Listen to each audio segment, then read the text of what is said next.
దేవునికి మహిమ కలుగును గాక. ప్రభునందు ప్రియమైన వారలారా, ప్రభుని యేసుక్రీస్తు వారి యొక్క ప్రశస్తమైన నామములో మీ అందరికీ శుభవందనాలు తెలియజేయుచున్నాను. ఈ పరిశుద్ధ విశ్రాంతి దిన ఆరాధన కొరకు ఏర్పాటు చేయబడిన ధ్యాన భాగముగా కీర్తన గ్రంథం నుంచి 136వ కీర్తన 23 నుంచి 25 వచనాలు. మనము దీనదశలో ఉన్నప్పుడు ఆయన మనలను జ్ఞాపకము చేసుకొనెను. ఆయన కృప నిరంతరముండును. మన శత్రువుల చేతుల నుండి మనలను విడిపించెను. ఆయన కృప నిరంతరముండును. సమస్త జీవులకును ఆయన ఆహారం ఇచ్చుచున్నాడు.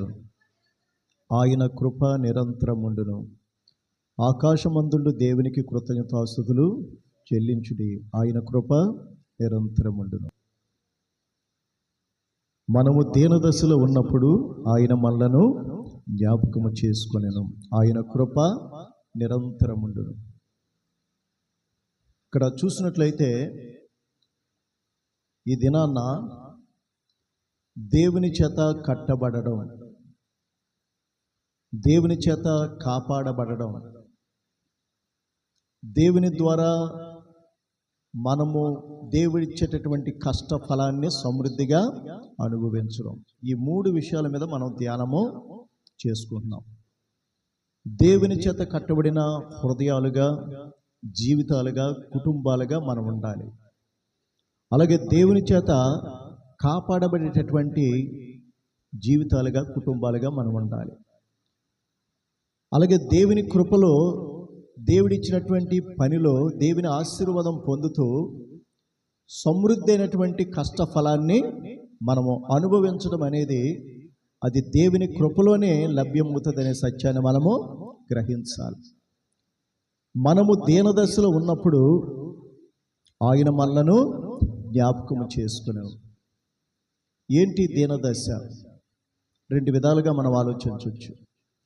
ఒకటి, దేవుని ఎరగనటువంటి స్థితిలో మన జీవితానికి గురేదో, గమ్యమేదో, ఆధిక్యత ఏదో, క్షేమమేదో, సమృద్ధి ఏదో, రక్షణ ఏదో తెలియకుండా గురిలేని జీవితాన్ని జీవించడం దీన స్థితి. కొట్టుకుపోతున్నటువంటి గాలికి ఎగిరి పొట్టువలే ఎటుబడితట్టు మన మనస్సు, మన హృదయం, మన జీవితాన్ని ఒక స్థిరమైన క్రీస్తు అనే బండ మీద కట్టబడకుండా ఇష్టానుసారంగా జీవిస్తూ దానికి తగినటువంటి ఆ పాపానికి తగినటువంటి శాపము, దేవుని ఉగ్రత, దేవుని తీర్పుకు మనం గురైపోవడం, దేవునికి దూరంగా ఉండేటటువంటి స్థితి దీనస్థితి. రెండోదిగా చూసినట్లయితే దేవుని ఎరగని స్థితిలో, లేదా ఎరిగినా సరే దేవునిలో స్థిరముగా నిలిచే స్థితిలో ఉండకుండా మన ఇష్టానుసారంగా జీవిస్తూ దేవుని కృపను పోగొట్టుకోవడం, దేవుని సన్నిధికి దూరంగా ఉండడం, దేవుని యొక్క ఉద్దేశం ఏంటో, ఆయన మన పట్ల కలిగి ఉన్న సంకల్పం ఏంటో తెలియకుండా మనము భక్తిహీనులుగా జీవించి దేవుని యొక్క కృప పొందకుండా దూరమయ్యే స్థితిలో దేవుడు మనల్ని ప్రేమించి తన సన్నిధికి పిలుచుకొని మళ్ళా దేవుడు మన మనస్సుని, హృదయాలు, జీవితాలు, కుటుంబాలు తిరిగి కట్టేటటువంటి స్థితి. మనము దీన స్థితిలో ఉన్నప్పుడు ఆయన మనలను జ్ఞాపకము చేసుకున్నాను. దేవుని ఎరిగిన బిడ్డలు దేవుడు మర్చిపోతాడా? దేవుడు ఎట్టి పరిస్థితుల్లో మర్చిపోడు. మరలా తిరిగి మనల్ని సమకూర్చి మరలా తిరిగి మనం రక్షణలోకి రావాలని దేవుడు కొన్ని గాయాలు చేస్తాడు. కొన్ని అవమానాలు కలిగినట్లుగా, కొంత అపకీర్తి కలిగినట్లుగా, కొంత నష్టపోయినట్లుగా చేసైనా సరే దేవుడు దెబ్బ కొట్టి మళ్ళా తిరిగి తన సన్నిధికి రప్పించుకుంటాడు. దేవుని స్తోత్రం.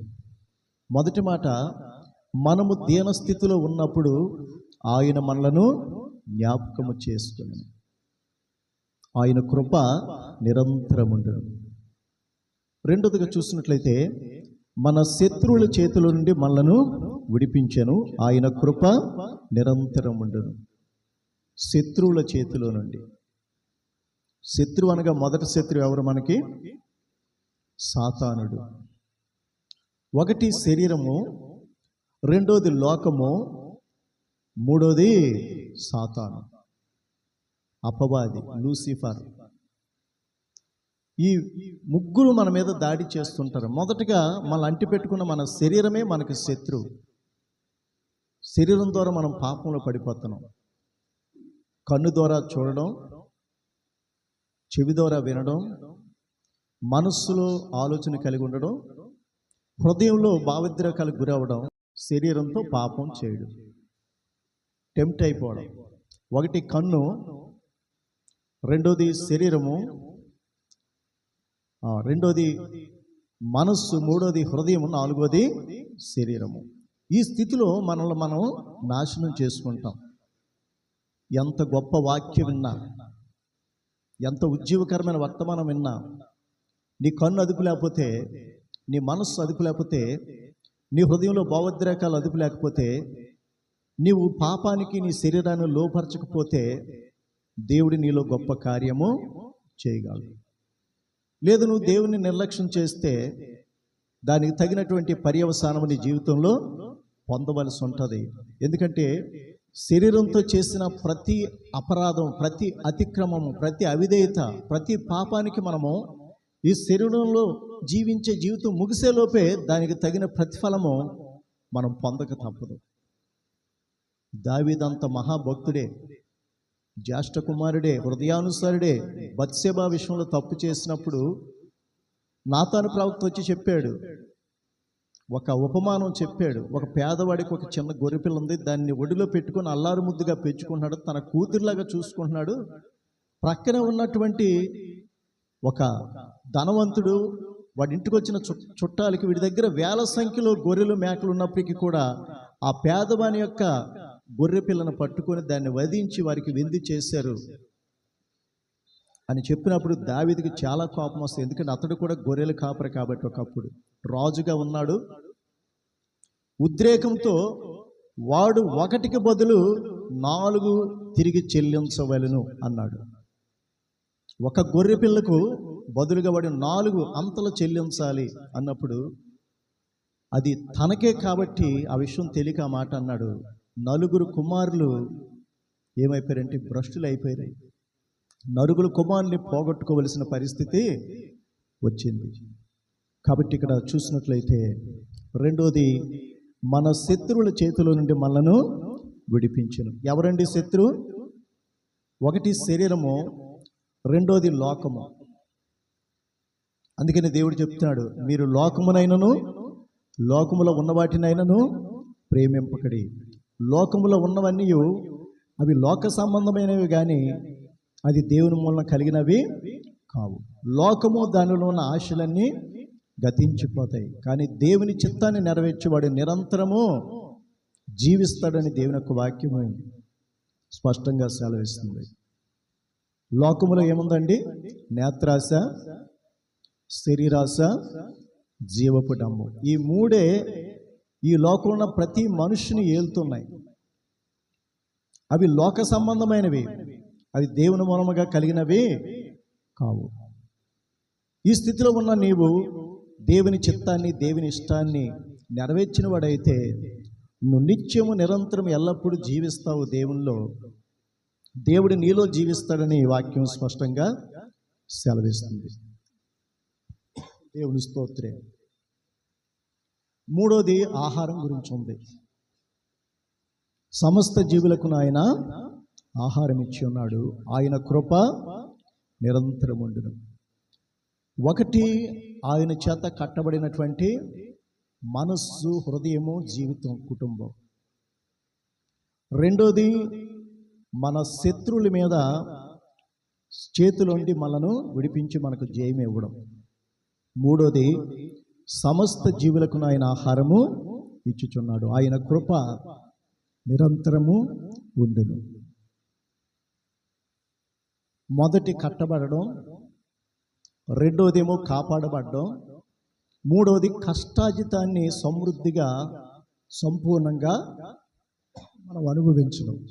ఇవే మాటలు 127వ కీర్తన చూడండి. అక్కడ కూడా కట్టబడడం, రెండోది కాపాడబడడం, మూడోది కష్టార్జితమైనటువంటి ఆహారము మనమే సంపూర్ణంగా పరిపూర్ణంగా సమృద్ధిగా అనుభవించడం. చదవండి. యెహోవా ఇల్లు కట్టించని ఎడల దాని కట్టువారు ప్రయాసము వ్యర్థమే. యెహోవా పట్టణమును కాపాడని ఎడల దాని కావలి కాయవారు మేలుకొని ఉండుట వ్యర్థమే. మీరు వేకువన లేచి చాలా రాత్రి అయిన తరువాత పండుకొనుచు కష్టార్జితమైన ఆహారము తినుచు నుండుట వ్యర్థమే. చాలండి. చూసారా? కట్టబడడం, నీ మనస్సు, నీ హృదయము, నీ జీవితం, నీ కుటుంబము క్రీస్తు అనే పునాది మీద కట్టబడకపోతే నువ్వు నీ డబ్బుతోటి, నీ జ్ఞానముతోటి, నీ అధికారంతోటి, నీ పదవుతో నువ్వు ఎంత కట్టాలని ప్రయత్నించినా అది కట్టబడదు. డబ్బుతో సకల సౌఖ్యాలు, సకల సుఖాలు నువ్వు పొందొచ్చు. డబ్బుతో నీ చుట్టూ కొన్ని వేల మంది గన్మ్యాన్లు పెట్టుకోవచ్చు. డబ్బుతో నీ చుట్టూ చాలా స్ట్రాంగ్గా ప్రాకారం కట్టుకోవచ్చు. డబ్బుతో నువ్వు 1000 ఎకరాలు కొని మంచి పంటలు పండి తినవచ్చు. కానీ నీకు పరలోకము, నిత్యజీవలోకము డబ్బుతో కానీ, జ్ఞానముతో కానీ, అధికారంతో కానీ అది నీవు పొందలేవు. ప్రభు చెప్తున్నాడు, నీ శక్తి చేత కానీ, నీ బలము చేత కానీ, నీ జ్ఞానము చేత కానీ ఏది కాదు. కానీ నీవు నా ఆత్మను పొందుకొని నన్ను చేర్చుకున్నట్టు చేతనే నీకు సమస్తమును కలుగుతాయని దేవుని యొక్క వాక్యము స్పష్టంగా సెలవిస్తుంది. కాబట్టి ఇక్కడ మొదట మనం చూసాం 136వ కీర్తనలో మనము దీనదశలో ఉన్నప్పుడు యెహోవా మనలను జ్ఞాపకము చేసుకునేను. దీనదశ అంటే ఏంటో తెలుసుకున్నాం. దేవునికి దూరంగా ఉండే స్థితి, దేవుని ఎరుగకుండా దేవునిలో స్థిరంగా నిలవలేని స్థితి, దేవుని యొక్క శాపాన్ని, ఉగ్రతను, తీర్పును పొందే స్థితిలో జీవించిన స్థితి దీనస్థితి. ఇక్కడ మొదటి మాటలు ఏముందంటే, నీవు దేవుని చేత కట్టబడకపోతే, నీ మనస్సు, హృదయము, నీ జీవితము, నీ కుటుంబము దేవుని చేత కట్టబడకపోతే, నీకున్న డబ్బుతో కానీ, నీకున్న ఐశ్వర్యంతో కానీ, నీకున్నటువంటి అధికారంతో కానీ, నీకున్న అన్నదమ్ముల అండదండలతో కానీ నీ మనస్సుని, హృదయాన్ని, జీవితాన్ని, కుటుంబాన్ని రక్షణ కోసం నువ్వు కట్టలేవు. కాబట్టి ఇక్కడ చూసినట్లయితే ఒకటి కట్టబడడం, రెండోది కాపాడబడడం. అక్కడ రెండో మాటలు ఏముందండి? ఆయన మన శత్రువుల చేతుల నుండి మనల్ని విడిపించను. ఇక్కడేముంది? యెహోవా పట్టణమును కాపాడని ఎడల దానిని కావలి కాయవారు మేలుకొని ఉండుట వ్యర్థమే. పట్టణం మీద కావలి, బురుజుల మీద సైనికులు, వారి చేతిలో మంచి మారణాయుధాలు. ఎంతమంది సైనికులున్నా నీ చుట్టూ పెద్ద కోట ఉన్నా, గుర్రాలు, రథాలు నీకు అండగా ఉన్నా, పంచదశాధిపతులు, అలాగే శతాధిపతులు, అలాగే సహస్రాధిపతులు నీకు రక్షణగా, క్షేమంగా ఉన్న, కాపుదలగా ఉన్న, దేవుని యొక్క కాపుదల లేకపోతే, దేవుని యొక్క కంచి లేకపోతే, దేవుని యొక్క రక్షణ వలన నీ చుట్టూ లేకపోతే అవన్నీ వ్యర్థమే అని దేవుని యొక్క వాక్యము స్పష్టంగా సెలవిస్తుంది. కాబట్టి రెండో మాట, యెహోవా పట్టణమును కాపాడని ఎడల దాన్ని కావలి కాయవారు మేలుకొని ఉండుట వ్యర్థమే. మూడోది చూసినట్లయితే, సకల ప్రాణులకు ఆయన ఆహారము ఇచ్చుచున్నాడు, ఆయన కృప నిరంతరముండును. సకల ప్రాణులు, సమస్త జీవులకును ఆయన ఆహారము దయచేస్తున్నాడు.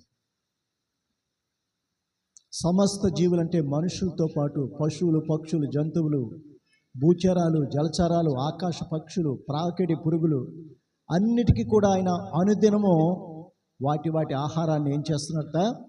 సమకూరుస్తున్నాడని దేవుని యొక్క వాక్యము స్పష్టంగా సెలవిస్తుంది. ఇక్కడ మూడో మాటలు ఏం రాయబడి ఉంది?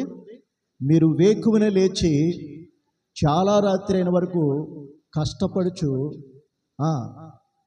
పండుకొనుచు కష్టాజితమైన ఆహారము తినుచు నుండుట వ్యర్థమే. దేవుని స్తోత్రం.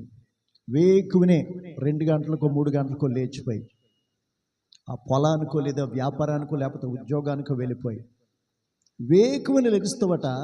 చాలా రాత్రి అయ్యేటంత వరకు నీ భోజనాలు నీ స్నానాలు ముగించుకొని లేటుగా పడుకుంటావట. వేకువని లెగుస్తావు, లేటుగా పడుకుంటావు. శరీరం ఏమవుతుంది? రెస్ట్ ఉంటుందా? శరీరానికి మనసుకి విశ్రాంతి ఉంటుందా? దానివల్ల నీకు అనారోగ్యం కలుగుతుంది. దానివల్ల నీ కష్టార్జితానికి తగిన ప్రతిఫలాన్ని నీ యొక్క జీవితంలో శరీరంలో ఉంటుండగా నువ్వు అనుభవించలేవు. అనారోగ్యానికి గురైపోతావు. నువ్వు వేకువని లెగుస్తావు, మళ్ళా చాలా రాత్రి అయ్యేటంత వరకు నువ్వు పడుకో.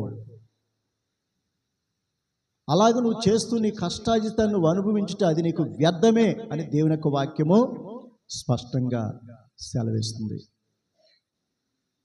అక్కడ ఆయన ఏమి రాయబడి ఉందంటే,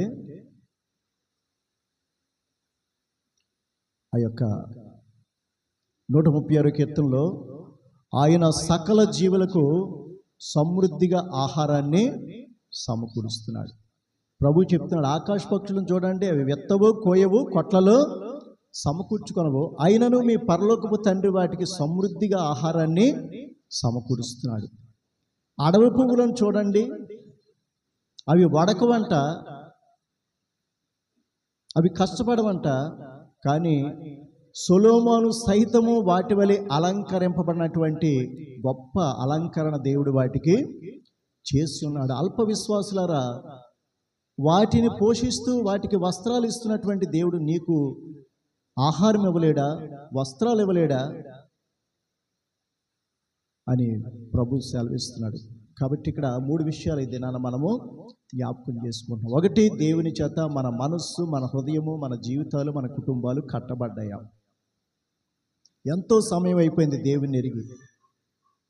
2, దేవుని యొక్క రక్షణ, ప్రొటెక్షన్ నీకుందా? నీకు నీ కుటుంబం చుట్టూ, యోబు సమస్తం చుట్టూ దేవుడు కంచి వేశాడు, దేవుడు కాపుదలు ఉంచాడు. సాతానుడు చెప్తున్నాడు, నీవు అతన్ని ప్రేమించి తూర్పు దిక్కు జనులందరిలో కల నువ్వు అతనికి చాలా ఆశీర్వాదం ఇచ్చావు, చాలా ఐశ్వర్యాన్ని ఇచ్చావు, అందుకు నిన్ను స్తుతిస్తున్నాడు.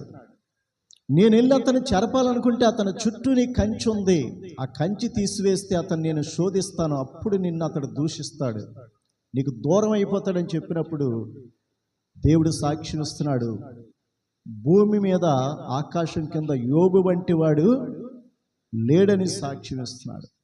దేవుని స్తోత్రే. కాబట్టి ఇక్కడ చూసినట్లయితే 1 కట్టబడడం, 2 కాపాడబడడం, 3 మనం పడిన కష్టానికి తగినటువంటి ప్రతిఫలాన్ని మనము పొందుకోవడం.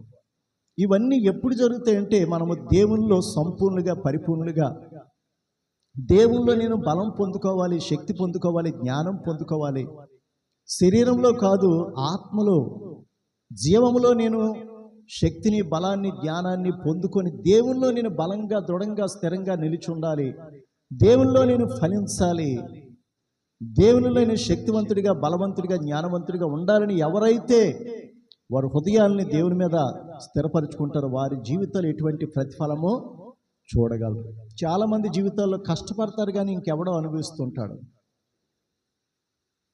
వాళ్ళ కష్టాజితాన్ని ఇంకెవరో తింటుంటారు. కానీ దేవుని బిడ్డలకు దేవుడు ఏం చేస్తాడంటే, ఈ లోకంలో వారి కష్టాజితానికి తగినటువంటి, అవి అనుభవించడానికి తగినటువంటి ఆరోగ్యం ఇస్తాడు, ఆయుష్కాలం ఇస్తాడు. ఇహ సంబంధమైన, పర సంబంధమైన ఆశీర్వాదాలతో దేవుడు వారిని సమృద్ధిగా నింపుతాడని దేవుని యొక్క వాక్యము స్పష్టంగా సెలవిస్తుంది. లేదా నీవు దేవునికి దూరంగా ఉండాలి, నా శక్తిని, నా బలాన్ని, నా జ్ఞానాన్ని నమ్ముకున్నాను, నాకు దేవుడెవరు, నేను దేవునికి లోబడను, దేవునికి విధేయత చూపించను, తగ్గించుకోను, నా తాత ముత్తాతల నుంచి వచ్చిన ఆస్తిని నేను డెవలప్ చేసుకున్నాను, ఇందులో దేవుని ప్రమేయం ఏముంది అనేటటువంటి ఆ విర్రవీగే మనస్సు జీవితం మనలో ఉందంటే దేవుడు చెప్తున్నాడు. ఓబద్య గ్రంథము చూడండి, మొదటి అధ్యాయము 4-5 వచనాలు చూసారా? దేవునికి శత్రువుల గుండి మనం ఏమైనా చేయగలమా? ప్రభు చెప్తున్నాడు, నా యందు మీరు ఉండండి, మీ యందు నేను కూడా నిలిచుంటాను. ఈ లోకంలో మీ శరీరం, మీ హృదయం, మీ జీవితం, మీ కుటుంబం నాకు ఒక గృహంగా, ఒక నివాసయోగ్యంగా చేసుకోండి. నన్ను మీ హృదయాల్లోకి, జీవితాల, కుటుంబాలకు ఆహ్వానించండి. నన్ను కలిగి ఉండండి, నన్ను పొందుండండి. మీ యందు నేను కూడా నిలిచి ఉంటాను. మీలో నేను నిలిచి ఉండే స్థితి మీరు కలిగి ఉండాలి. అప్పుడు మీరు బహుగా ఫలిస్తారు. నాకు వేరుగా ఉండి మీరు ఏమీయో చేయలేరు. ఇక్కడ దేవునికి దూరంగా ఉండి తమ శక్తి మీద, బలం మీద, జ్ఞానం మీద ఆధారపడి విర్రవీగేటటువంటి వారికి దేవుడు చెప్తున్నాడు, పక్షిరాజు గూడంత ఎత్తుగా నీ ఇల్లు కట్టుకున్నా, ఆకాశ నక్షత్రాల్లో నీ గృహం నువ్వు నిర్మించుకున్నా, అక్కడ నుండి నేను నిన్ను ఓడబెరికి కిందనే పడవేతున అంటున్నాడు. దేవుని స్తోత్రం. కట్టబడుట. రెండోది ఏంటండి? కాపాడబడుట. దోచుకొందురు, రెండో మాట ఇదన్నమాట. చోరులే కానీ రాత్రి వేళ కన్నం వేసే ఈ నీ శత్రువులు కానీ వారు వస్తే వారికి తోచినంత, తనకి ఎంత కావాలో అంత నిన్ను వాడు దోచుకుంటాడు. ఎందుకంటే నా కాపుదల, నా క్షేమం, నా భద్రత, నా రక్షణ నీ చుట్టూ లేదు కాబట్టి నేను వారికి నిన్ను అప్పగిస్తున్నాను. మూడో చూడండి.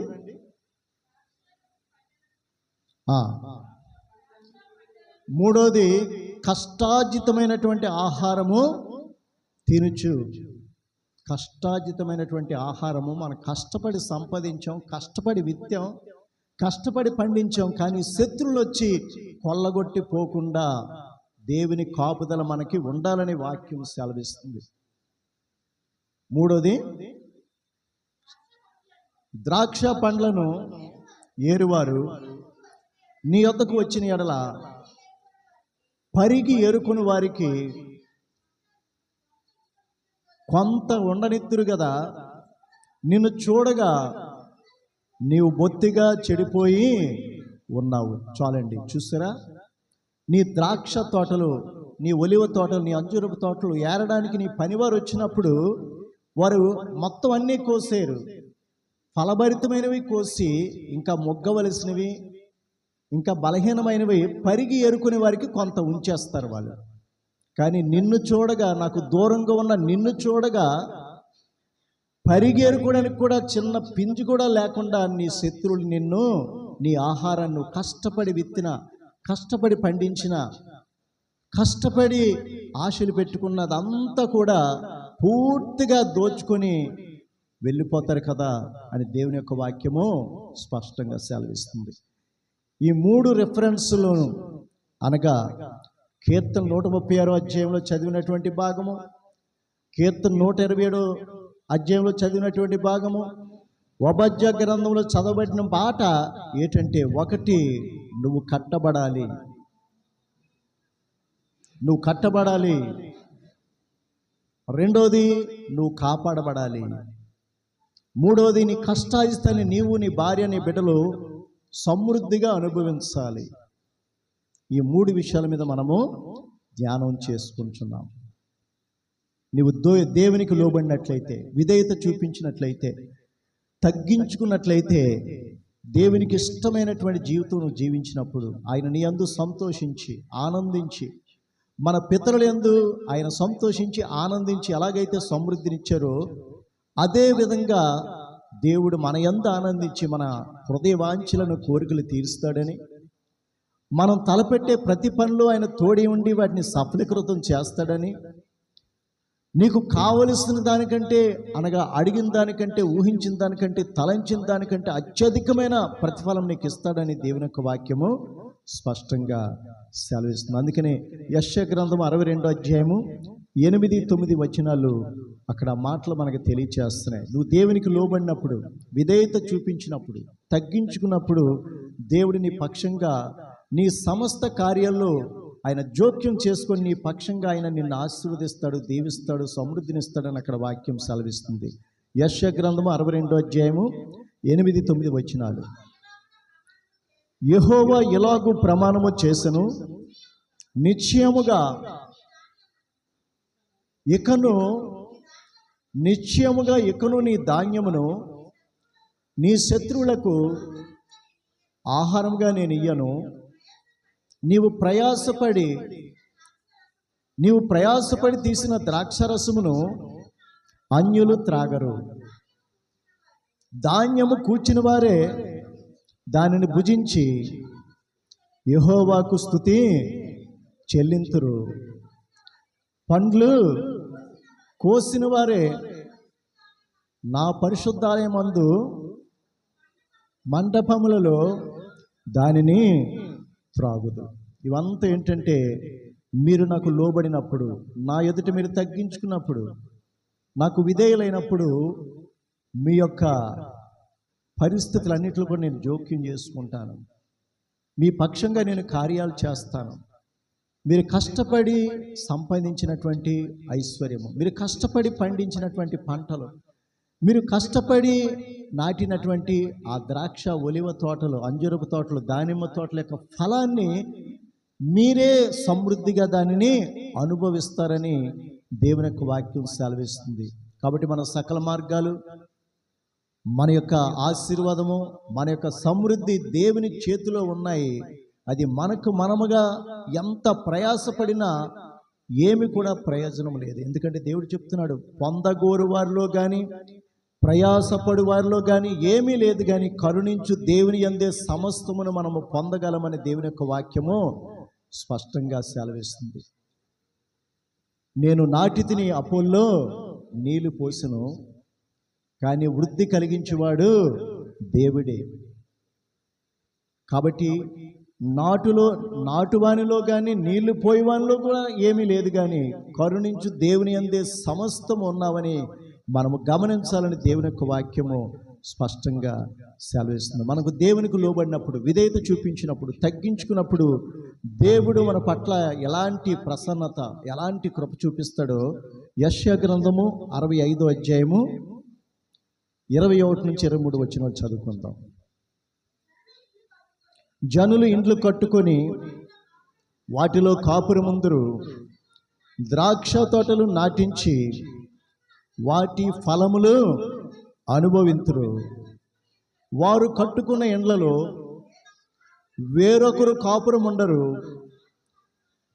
వారు నాటుకున్న దానిని వేరొకరు అనుభవింపరు. నా జనుల ఆయుష్ వృక్షాయుష్యంతా అగును. నేను ఏర్పరచుకొనిన వారు తమకు చేసుకొనిన దాని యొక్క ఫలమును పూర్తిగా సమృద్ధిగా అనుభవింతురు. వారు వృధాగా ప్రయాసపడరు. ఆకస్మికముగా కలుగు అపాయము పొందుటకై వారు తమ పిల్లలను కనరు. వారు యెహోవా చేత ఆశీర్వదింపబడిన వారు. చాలండి, దేవుని స్తోత్రం. చూసారా, మన హృదయాల్లో, జీవితాల, కుటుంబాల్లో దేవునికి మనము మొదటి స్థానము, మొదటి స్థలము, మొదటి ఆధిక్యత, మొదట సమయం ఇచ్చినప్పుడు దేవుడు మనల్ని అలా చూస్తూ ఊరుకోడు. మొదట నీ స్థితి కొద్దిగా నుండినను తుదను నీవు మహాభివృద్ధి పొందుదవని దేవుని యొక్క వాక్యం స్పష్టంగా సెలవిస్తుంది. జీవగ్రంథంలో ఎంతోమంది ప్రభుని యథార్థంగా, నమ్మకంగా, భక్తిగా వెంబడించినప్పుడు వారు తిరిగి తగిన ప్రతిఫలం మనం పొందినట్లుగా మనం చూస్తున్నాం. అవన్నీ ఎందుకు రాయించాడు దేవుడు జీవగ్రంథం అంటే, నీవు నేను మనము కూడా ఆ విధంగానే అటువంటి విశ్వాసము, అటువంటి ఆత్మీయత, అటువంటి ఉజ్జీవము, అటువంటి సమర్పణ, అటువంటి భక్తి జీవితం మీరు కలిగినప్పుడు, మీరు వారిని వెంబడించినప్పుడు మీరు కూడా వారిలో ఆశీర్వదింపబడతారు, దీవింపబడతారు, హెచ్చింపబడతారు, ఘనపరచబడతారు, వర్ధిల్లుతారు, గొప్ప ఖ్యాతిని పొందుకుంటారని దేవుని యొక్క వాక్యము స్పష్టంగా సెలవిస్తుంది. దేవుని స్తోత్రం. చూసారా, మీరు కట్టుకున్న ఇళ్లలో ఇంకొకడు ఉండడు. మీరు నాటినటువంటి ఆ ద్రాక్ష పళ్ళు, అంజూర పళ్ళు వేరొకరు అనుభవించరు. మీరు నా పిల్లల యొక్క ఆయుష్ వృక్షాయుష్ వలె, చెట్టు యొక్క ఆయుష్. చెట్టు చాలా కాలం జీవిస్తుంది. చెట్టు ఎప్పుడూ ముసలోళ్ళు ఎప్పుడూ వాళ్ళు చనిపోయే ముందు ఒక చిన్న చెట్టు వేస్తారు. వాళ్ళు చనిపోతారు, తర్వాత వాళ్ళ మనవలు దాని యొక్క ఫలాన్ని పొందుతారు. ఆ చెట్టు వేసి ఉండి ఎవడో జ్ఞాపకం ఉండదు. అది ఎంతో కాలం జీవిస్తుంది. చెట్టు ఆయుష్తో పోలిస్తున్నాడు. నా ప్రజల యొక్క ఆయుష్ నేను వృక్షాయుష్ వలె చేస్తానని చెప్తున్నాడు. చూసారా, మనము కట్టుకున్న గృహాల్లో వేరొకడు ఉండడంటే శత్రువు వచ్చి మన దోచుకోడు. మనం నాటినటువంటి ఆ ఫలవృక్షాలు వేరొకడు అనుభవించడు. నువ్వు విత్తిన విత్తనాలకు తగిన ప్రతిఫలం వేరొకడు అనుభవించడు అని చెప్తున్నాడు. కానీ ఇశ్రాయేలు ప్రజలకు ఏం చెప్తున్నాడో చూడండి. ఇశ్రాయేలుతో దేవుని యొక్క నిబంధన ఉంది. దేవుడు తన ప్రజలైనటువంటి యాకోబు కుమారులైనటువంటి 12 గోత్రాలు అనగా ఇశ్రాయేలు యోధా, ఆ గోత్రాలకి దేవుడు ఇవ్వబోతున్నటువంటి ప్రతిఫలం స్వాస్యం ఎంత గొప్పదో, వారి పడిన కష్టానికి, ఐగుప్తు దేశంలో వారు చేసిన వెట్టి పనులు, చాకరీలో వారి బాధకు తగినటువంటి ప్రతిఫలం.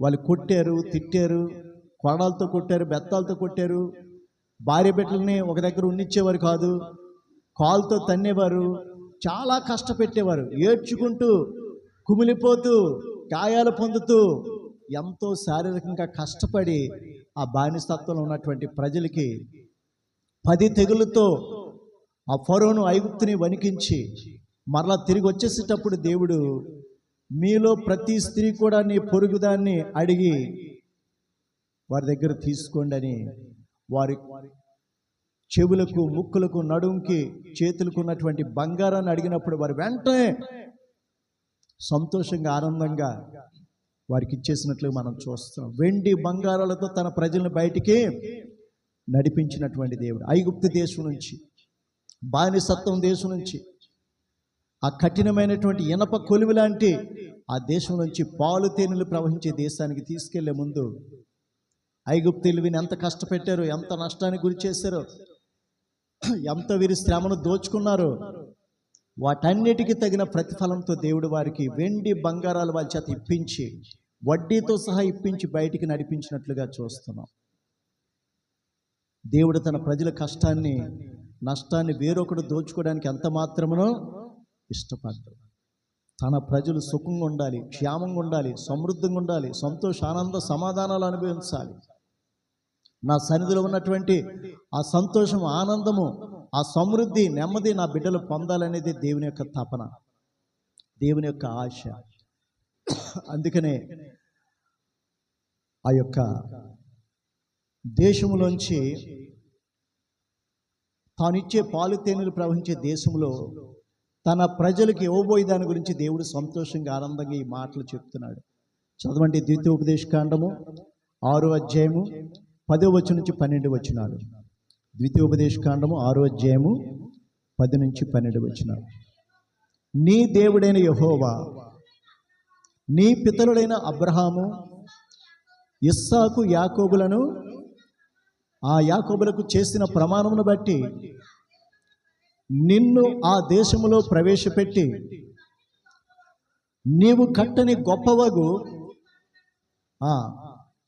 మంచి పురములను, మంచి పురములంటే మంచి పట్టణములను, నీవు నింపని మంచి ద్రవ్యముల చేత నింపబడిన ఎండ్లను, నీవు త్రవ్వకపోయినను త్రవ్వబడిన నీటి బావులను, నీవు నాటని ద్రాక్ష తోటలను, ఒలివల తోటలను నీకిచ్చిన తర్వాత, చాలండి, చూసారా, నీవు కట్టని ఇల్లు నీకు ఇస్తా. ఇన్స్టెంట్గా,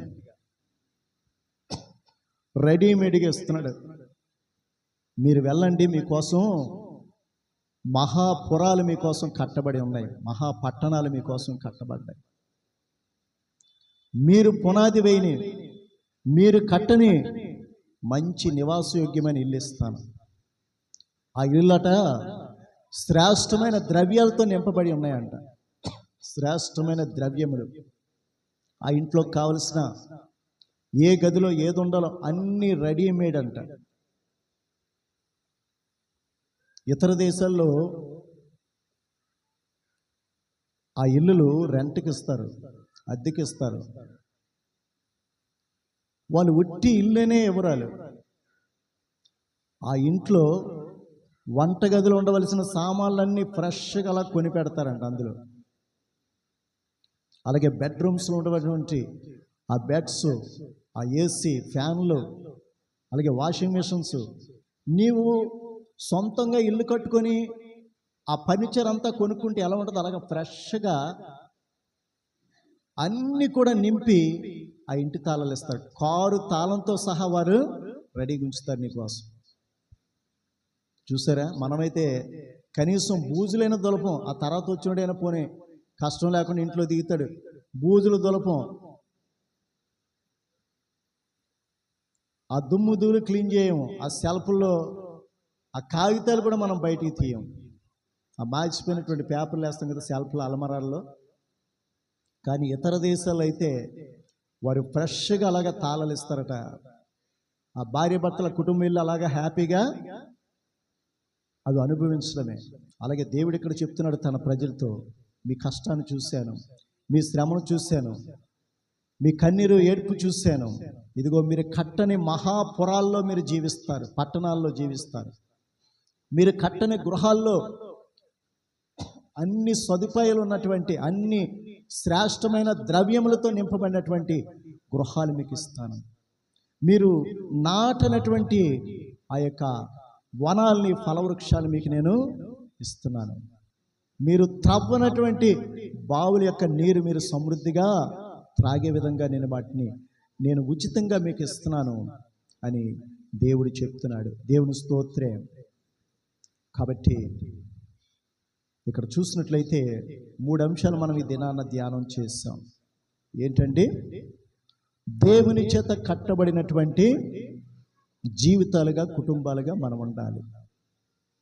రెండోది, దేవుని చేతే కాపాడబడేటటువంటి పరిస్థితులు మనం కలిగి ఉండాలి. మూడోది, మనం కష్టపడినటువంటి సంపాదన, ఐశ్వర్యము, మనమే, మన కుటుంబమే సమృద్ధిగా అనుభవించే స్థితిని మనము దేవుని ద్వారానే పొందగలమనేటటువంటి సత్యాన్ని మనము తెలుసుకోవాలి.